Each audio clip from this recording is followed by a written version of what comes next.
Hello friend, KKZ study solution में आइए आज हम लोग देखने वाले हैं क्लास 10th का साइंस सब्जेक्ट और जिसका टॉपिक है केमिकल रिएक्शन एंड इक्वेशन, रासायनिक अभिक्रिया एवं समीकरण। ठीक है, तो हिंदी मीडियम के सीरीज पे हम लोग आज देख रहे हैं किस तरह से क्वेश्चन एग्जाम्स में पूछे जाते हैं और कैसे आप उसको सॉल्व करेंगे। ठीक है, तो क्विक रिवीजन 5 मिनट के अंदर आपको ये चैप्टर आसानी से समझ आ जाएगा। आइए स्टार्ट करते हैं। पहला क्वेश्चन लेकर के आए हैं आपके लिए, तो इसको देखिए, जबरदस्त क्वेश्चन है, शानदार क्वेश्चन है। ये है अम्लीय परमैंगनेट विलियम युक्त एक बीकर में फेरस सल्फेट का तनु विलयन धीरे धीरे मिलाया गया हल्के जामुनी रंग का विलयन क्षीण होता है तथा अंततः रंग विलुप्त हो जाता है। निम्नलिखित में से कौन सी व्याख्या उपरोक्त प्रेक्षण के लिए सही है? ठीक है, तो इसमें हम लोग देख रहे हैं, पहला ए ऑप्शन पे है KMnO4 एक ऑक्सीकारक है, यह FeSO4 को ऑक्सीकृत करता है। बी ऑप्शन पे है FeSO4 एक ऑक्सीकारक है तथा KMnO4 को ऑक्सीकृत करता है। सी ऑप्शन है तनु के कारण रंग विलुप्त हो जाता है और कोई क्रिया नहीं होती है। डी ऑप्शन है KMnO4 एक अस्थायी यौगिक है तथा FeSO4 फेरस सल्फेट की उपस्थिति में यह रंगहीन यौगिक में अपघटित हो जाता है। ठीक है फ्रेंड्स, तो इन सारी क्वेश्चनों को काफी आसानी से आप समझ सकते हैं। तो देखिए, इसमें जो अम्लीय एसिडिक परमैंगनेट विलयन है, तो इसमें अपने को देखना है कि किस तरह से सॉल्यूशन इसमें बनता है। तो सबसे पहले यहाँ पे देखिए ध्यान से क्वेश्चन को, अम्लीय परमैंगनेट विलियम युक्त एक बीकर में, ठीक है, कौन सा बीकर है? परमैंगनेट सॉल्यूशन का। ठीक है, जिसमें फेरस सल्फेट का तनु विलयन को मिक्स किया गया है। ठीक है, हल्के जामुनी रंग का विलयन क्षीण हो जाता है, अंततः रंग विलुप्त हो जाता है, मतलब कलर क्या हो जाते हैं? रंगहीन हो जाते हैं, कलरलेस हो जाते हैं। तो जब कलरलेस हो जाता है तो उस केस में क्या हो सकता है? तो जब इसके लिए रिएक्शन KMnO4 का रिएक्शन FeSO4 के साथ रिएक्शन कराएंगे, ठीक है, तो यहाँ पर जो रिएक्शन होगा KMnO4 का FeSO4 के साथ, तो इसमें केमिकल रिएक्शन आपको लिखने पड़ेंगे और उसके अकॉर्डिंग डायरेक्ट आपको बताना है कि यहाँ पर ऑक्सीडेशन रिडक्शन रिएक्शन पे डिपेंड करता है। ये ऑक्सीकारक है कौन सा और कौन सा ऑक्सीकृत हो रहा है, कौन सा अपचयित हो रहा है। तो इसमें मैं बता दूं आपको, तो इसका करेक्ट आंसर हो जाएगा, डिपेंड करता है कि ये KMnO4 एक ऑक्सीकारक है, स्ट्रॉन्ग ऑक्सीकारक, ऑक्सीडाइजिंग एजेंट के रूप में बिहेवियर शो करता है, जो FeSO4 को ऑक्सीकृत कर देता है। ठीक है, FeSO4 को ऑक्सीकृत कर देता है, ऑक्सीडाइज कर देता है। ठीक है, ऑक्सीडाइजिंग एजेंट है KMnO4, गुड ऑक्सीडाइजिंग एजेंट है, जिसके कारण ये FeSO4 को ऑक्सीडाइज कर देता है। तो this is A correct option, correct answer is a. Clear है? ओके, चलिए नेक्स्ट क्वेश्चन पे आते हैं। निम्नलिखित में से कौन सा द्विविस्थापन अभिक्रिया है? ठीक है, Pb लेड है प्लस CuCl2, ठीक है, क्यूप्रस क्लोराइड का रिएक्शन करके PbCl2 बन रहा है, लेड क्लोराइड बन रहा है और कॉपर बन रहा है। ठीक है, सेकेंड नंबर पर है Na2SO4 सोडियम सल्फेट है, बेरियम क्लोराइड के साथ यहाँ पर रिएक्शन हो रहा है और बेरियम सल्फेट बन रहा है और NaCl बन रहा है। ठीक है, बेरियम सल्फेट का सोडियम सल्फेट के साथ रिएक्शन करने पर बेरियम सल्फेट बन रहा है, बेरियम क्लोराइड का सोडियम सल्फेट के साथ रिएक्शन करने पर बेरियम सल्फेट और NaCl बन रहा है। थर्ड नंबर पे कार्बन को बर्न करने पर कार्बन डाइऑक्साइड बनता है, मीथेन को बर्न करने पर कार्बन डाइऑक्साइड और वाटर बनता है। तो इसमें द्विविस्थापन रिएक्शन आपको बताना है।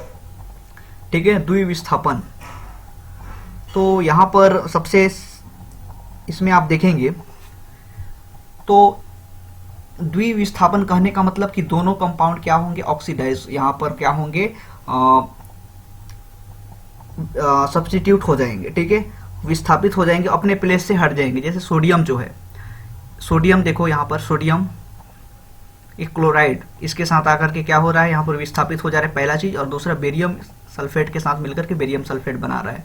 मतलब दो जगह से यहाँ पर विस्थापन हो रहा है, सोडियम का और यहाँ पर, ठीक है, बेरियम का। तो दो जगह पे सोडियम और बेरियम का विस्थापन हो रहा है, इसलिए इसको क्या बोलते हैं? द्विविस्थापन अभिक्रिया। तो यहाँ पर इसका करेक्ट आंसर हो जाएगा फ्रेंड बी। ठीक है, सेकेंड आंसर। अब इसमें बात करते हो, यदि थर्ड नंबर पे देखोगे तो कार्बन ऑक्सीजन के साथ बनकर कार्बन डाइऑक्साइड बना रहे, एक ही बार बन रहा है, एक ही प्रोडक्ट बन रहा है ना, तो द्विविस्थापन नहीं हो सकता है। जो फोर्थ नंबर है, फोर्थ नंबर पे द्विविस्थापन यहाँ पर शो नहीं हो रहा है। ठीक है, और फर्स्ट नंबर पे भी शो नहीं हो रहा है। ठीक है, तो करेक्ट आंसर इस क्या हो जाएगा, बी। ओनली सेकेंड नंबर का बी ऑप्शन ही करेक्ट होगा। क्लियर है? चलिए आगे क्वेश्चन पे आते हैं। सूर्य के प्रकाश की उपस्थिति में सिल्वर क्लोराइड के उद्भासन पर वह स्लेटी क्यों हो जाता है? सूर्य के प्रकाश की उपस्थिति में सिल्वर क्लोराइड के उद्भासन पर वह स्लेटी क्यों हो जाता है? सिल्वर क्लोराइड के अपघटन पर सिल्वर बनने से, सिल्वर क्लोराइड के उदरपातन से, उदरपातन मतलब सब्लिमेशन से संबंधित है, ठीक है। सिल्वर क्लोराइड के क्लोरीन गैस में विघटन से, सिल्वर क्लोराइड के ऑक्सीकरण से। तो इसमें आपको देखना है क्या हो सकता है। तो सबसे पहले देखो फ्रेंड, जब सूर्य के प्रकाश की उपस्थिति में सिल्वर क्लोराइड का उद्भासन पर वह स्लेटी क्यों हो जाता है? स्लेटी होने का कारण क्या है? तो स्लेटी होने का कारण है कि सिल्वर क्लोराइड के अपघटन पर सिल्वर बन जाता है, इस कारण से यहाँ पर हो जाएगा, जबकि सिल्वर क्लोराइड के उदरपातन से नहीं होता है, ठीक है। उदरपातन मीन्स दैट वहां पर क्या होता है, स्टेट चेंजेस होता है, ठीक है, सॉलिड से लिक्विड में चेंजिंग होता है, तो उस केस में यहाँ पर उदरपातन रिएक्शन होता है, ठीक है। लेकिन फर्स्ट जो है आंसर करेक्ट होगा, इसलिए फर्स्ट ऑप्शन जो है सही है। क्लियर है? ओके।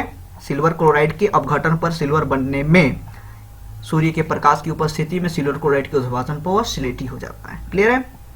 ओके। चलो नेक्स्ट क्वेश्चन पर आते हैं। ठीक है फ्रेंड्स, ठोस कैल्शियम ऑक्साइड जल के साथ तीव्रता से अभिक्रिया कर कैल्शियम हाइड्रोक्साइड बनाता है तथा साथ में ऊष्मा उत्पन्न होती है। इस प्रक्रिया में चूने का बुझाना कहते हैं। कैल्शियम हाइड्रोक्साइड जल में घुलकर इसका विलयन बनाता है, जिसे चूने का पानी कहते हैं। निम्नलिखित में से कौन से कथन चूने के बुझने तथा विलयन बनने के लिए सत्य है? करेक्ट ऑप्शन आपको बताना है। तो पहला नंबर पर है एक ऊष्माशोषी अभिक्रिया है। आप ऊष्माशोषी जानते हो, यह एक ऊष्माक्षेपी अभिक्रिया है, ठीक है, ये भी जानते हैं।